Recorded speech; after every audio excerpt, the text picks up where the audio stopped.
I saw a trend going around, reasons you shouldn't be jealous of me. Now, I don't think anyone should be jealous of anyone, but it's interesting to kind of like find out more about someone and maybe some of the things that they deal with every day, but you would never think. The first thing is that I feel like I've never done enough. Growing up in school, playing sports, and I played rugby, and just in life, I always tend to, like when I do something good, I'll kind of kick the feet up and be like, oh, I'm brilliant. Like, and I won't double down on like the good thing I've done. I've kind of got into this new world of like social media and stuff.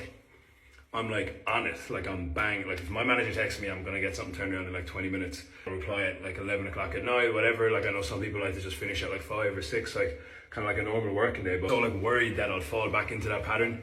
Like I didn't study in school, and sports didn't never trained at 100%. And like now that I'm in this new world, I'm really conscious of like giving it my best shot, you know. So I love this. Genuinely feel like I have a bit of a passion for it now. I didn't initially, but now I've like doubled down, I suppose. What I couldn't do before, basically. I work with a really cool brand that I've really wanted to work with, and I'm like, okay, brilliant. What's next?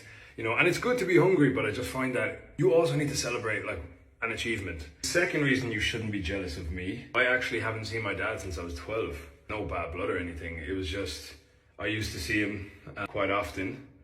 He used to come over to Ireland. I used to go over to London. He lives in London. Now you might be asking, why you live in London now? Why didn't you see him? But this is what I'm going to say. So over for the Olympics in 2012, saw him. Got introduced to my two half sisters, which I didn't know. I think they were like 5 or 6 at the time. They never knew I had half sisters. That was really weird. I met these two twins who looked the exact same as me. Never seen them again or my dad again.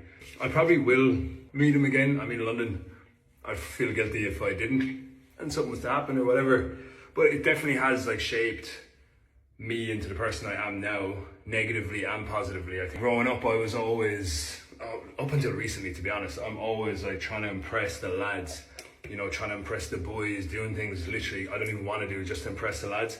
And it's probably for that like approval from males, which I probably didn't get because I was just raised by my mom. Like when something happens and I actually think about it and reflect, I'm like, maybe it's because of that, you know what I mean? No, I can't blame everything on it. It's quite interesting. So yeah. Another one that a lot of people probably wouldn't have guessed. I am quite a social person, also very unsociable. Before events, before any new social settings, I'm like, oh no, like I really don't want to do this. I don't know why, because I thrive in social settings. You know, I'm very comfortable in social settings, but I don't really enjoy the thought of them. I was like, oh no, I don't want to do this, I don't want to meet this person, I don't want to meet this person. And then after when I'm leaving, I'm like, I'm absolutely buzzing. I was like, that was such fun, or that was such a good whatever.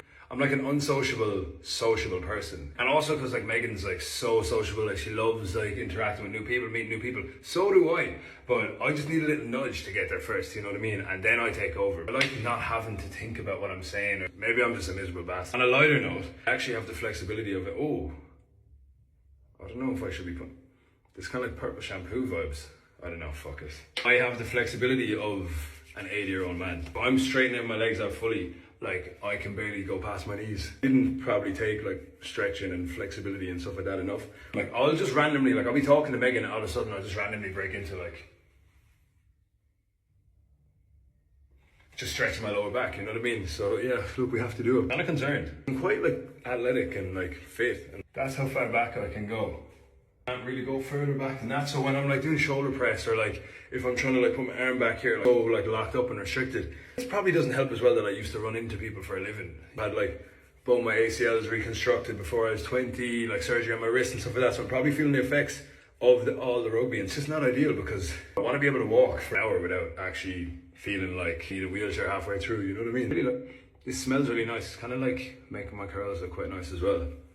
This is L'Oreal Paris. Can't really see it's going to be backwards, but Mascara Hydración Intensa. Couple of things. Let me know if you want a part 2.